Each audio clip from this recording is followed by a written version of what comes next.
అల్లరి దయ్యం. జయరామయ్య నేలమర్రి గ్రామంలో పెద్ద భూస్వామి. ఆయన ఒకనాటి రాత్రివేళ తన పడక గదిలో నిద్రపోతూ అటక మీద పెద్ద చప్పుడవడంతో ఉలిక్కిపడి నిద్రలేచాడు. ఆయన కళ్ళు నులుముకొని పైకి చూస్తే ఎవరూ కనిపించలేదు. కానీ అటక మీద మరొకసారి చప్పుడైంది. ఎవరు అంటూ అరిచాడాయన. వెంటనే అటక మీద నుంచి ఒక దయ్యం ఆయన ముందుకు దూకింది. దయ్యాన్ని చూసి జయరామయ్య వణికిపోతూ, ఎవరు నువ్వు అని అడిగాడు. ఆ ప్రశ్నకు దయ్యం విరగబడి నవ్వి, కనబడ్డం లేదా? నేను దయ్యాన్ని. ఇంట్లో అల్లరి ఎక్కువగా ఉన్నదని మా అమ్మ నన్ను ఎక్కడికైనా పోయి ఆడుకోమన్నది. ఈ ఇంటి అటక ఆడుకోవడానికి చాలా బాగున్నది అన్నది. జయరామయ్య వెంటనే శ్రీ ఆంజనేయం ప్రసన్నాంజనేయం అంటూ ఆంజనేయ దండకం ప్రారంభించాడు.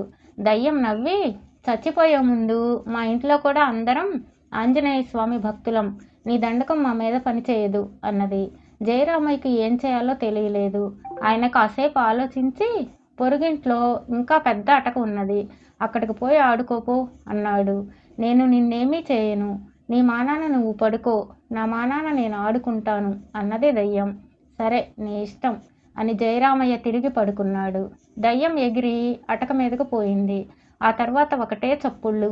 జయరామయ్యకు నిద్ర పట్టలేదు. ఆయన ఎంత చెప్పినా దయ్యం తన అల్లరి మానలేదు.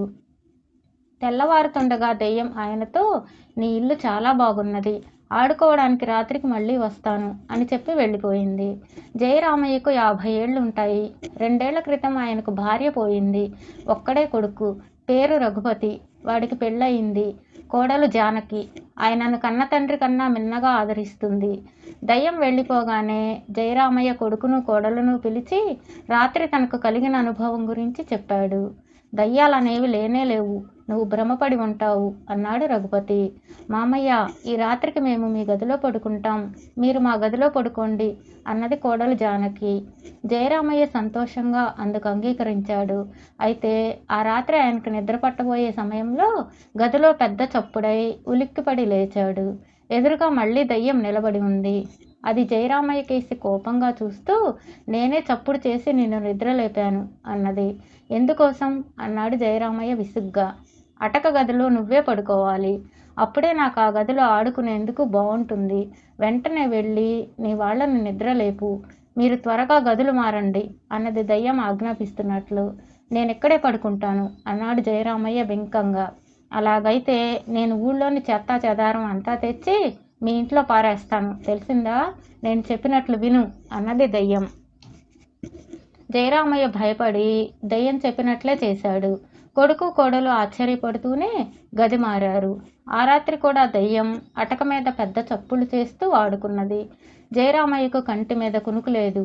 మర్నాడి ఉదయమే దయ్యం మళ్ళీ రాత్రికి వస్తానని చెప్పి వెళ్ళిపోయింది. జయరామయ్య తన వాళ్లను పిలిచి రాత్రి జరిగిందంతా చెప్పాడు. అంతా నీ భ్రమ నాన్న అన్నాడు రఘుపతి. మామయ్య, దయ్యం చెత్త తెచ్చి పోస్తే నేను శుభ్రం చేస్తాను కదా, మీరేమీ కంగారు పడకండి. అదేం చెప్పినా వినకుండా మా గదిలోనే నిద్రపోండి అన్నది జానకి. జయరామయ్య సరే అన్నాడు. అయితే ఆనాటి రాత్రి వేళ దయ్యం వచ్చి జయరామయ్యను మళ్ళీ బెదిరించింది. ఆయన లెక్క చేయలేదు. ఇల్లంతా చెత్తతో నింపుతానంటే నా కోడలు శుభ్రం చేస్తుందిలే, వెళ్ళు అన్నాడు ఆయన. అప్పుడు దయ్యం ఏదో తంత్రం ప్రయోగించి జయరామయ్యను మరొక గదికి మార్చింది. తరువాత జయరామయ్యలా తనే వేషం మార్చుకుపోయి రఘుపతి ఉన్న గది తలుపు తట్టింది. రఘుపతి నిద్ర కళ్ళతో వచ్చి తలుపు తెరిచి, ఏమైంది నాన్న?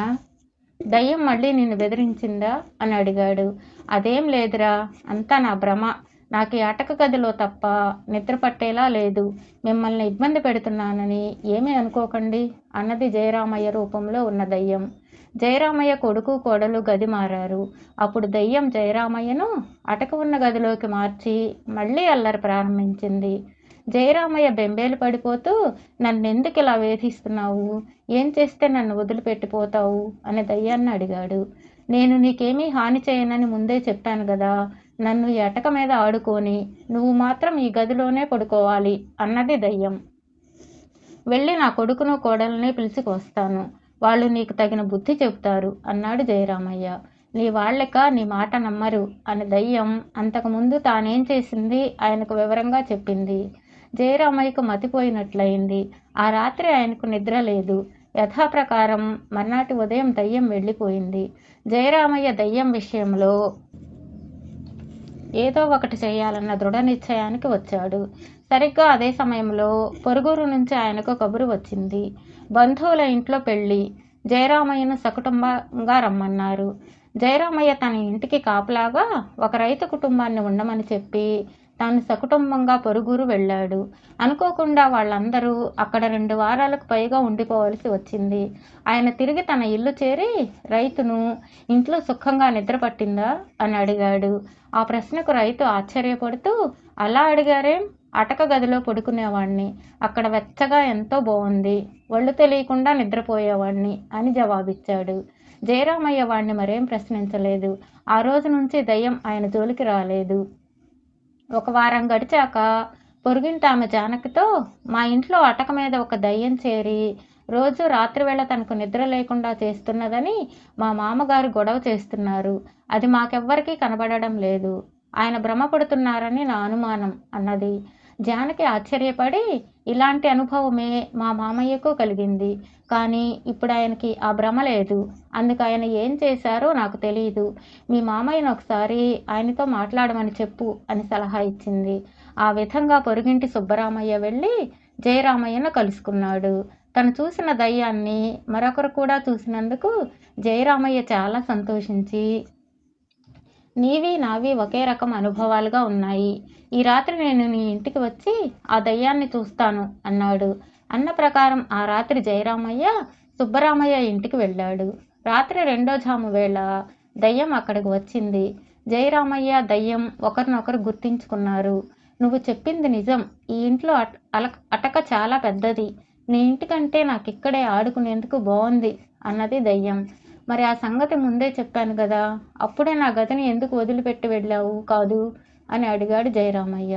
అటక మీద నేను ఆడుకునేటప్పుడు విసుక్కునేందుకు ఓ మనిషి కావాలి. అప్పుడే నాకు ఆనందంగా ఉంటుంది. నీ ఉన్న రోజుల్లో నీ ఇంట్లో హాయిగా ఉండేది. ఆ తర్వాత ఎవడో ముద్ర నిద్ర వాడొచ్చాడు.